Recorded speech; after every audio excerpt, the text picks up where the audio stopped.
Hi everybody, welcome back to Mando Lessons. Today we're going to work on learning to play faster. Maybe you feel like you've kind of hit a plateau with your playing and you can't quite get any faster, or when you try to get faster your hands tense up and you just you get tense rather than faster. This lesson's about breaking through the barrier of feeling like you're always at one speed. This is something that takes time. It's not something you can learn and just in 10 minutes know how to play faster. It takes a lot of gradual work. It doesn't need to be unenjoyable, but I'm going to show you how to use a metronome. Got a metronome right here to learn to play faster. So I'm going to be using a G scale in this lesson. If you don't know a G scale, there is a lesson in the basics section of mandolessons.com called Playing Simple Scales. There's a G scale.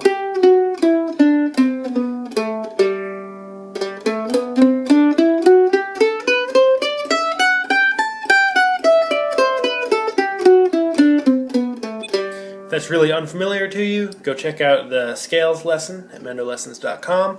If that's familiar, then you're in a good spot, and I'll show you how to start edging your speed upward.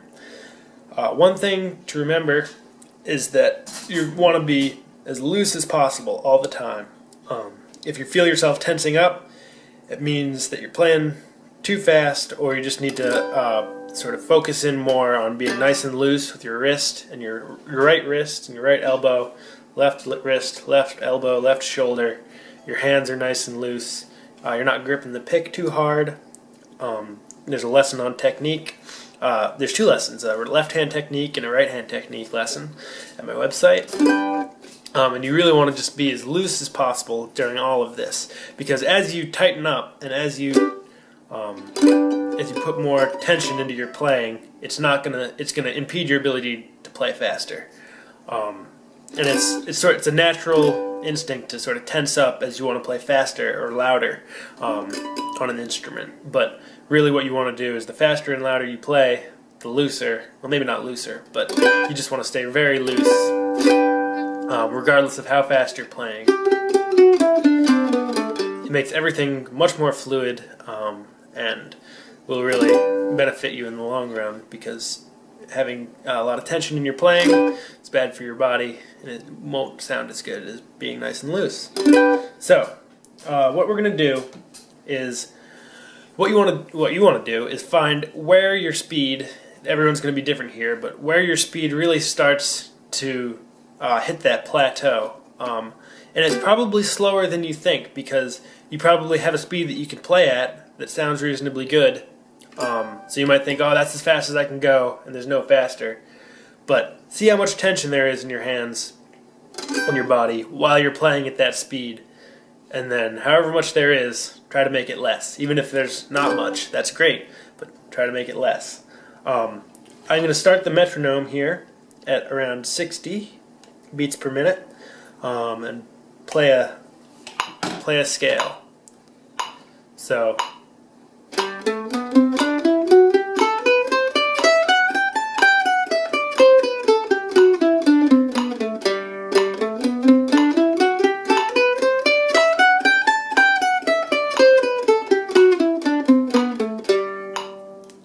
so let's say that that's about as fast as I can play.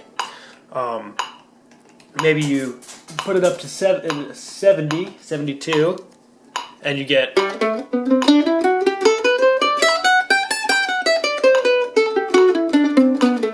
things start getting choppy, a little less clean, a little less smooth. So you want to, that's using a metronome and thinking about these numbers is a way of quantifying how fast you can play. Nice smoothly with as little tension as possible. And what you want to do is, once you know 60 is your limit, you want to go down a little bit from 60. So I'll notch it back to 56 here. And it may feel like you're playing a little slow, like, oh, this is slower than I want to be playing, but that's what metronomes are for. Getting that nice solid rhythm at a slow speed will give you a nice solid rhythm once you start to speed up. So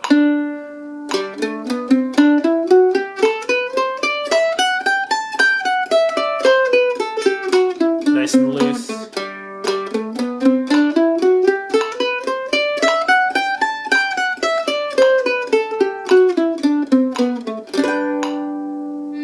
And then notch it up one, 58 now.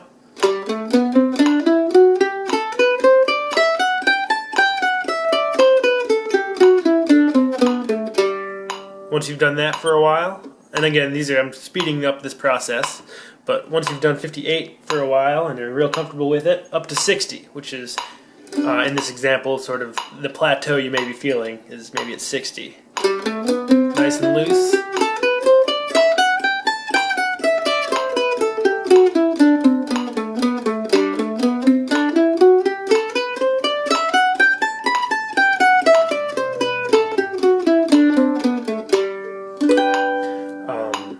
And then now you're going to move into uncharted territory, up to 60, what is it, 63? It may not feel like much faster, but all your energy should really be on keeping that tension out of your hands.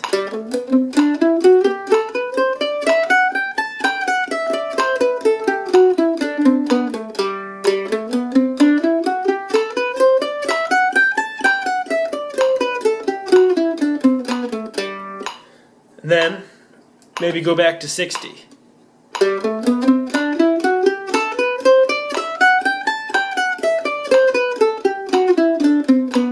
Regain that nice loose sound, get comfortable with it, then go up to 63 again.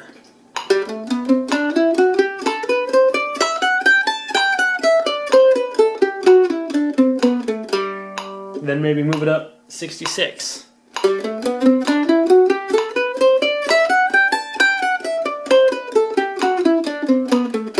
Maybe back to 63, etc.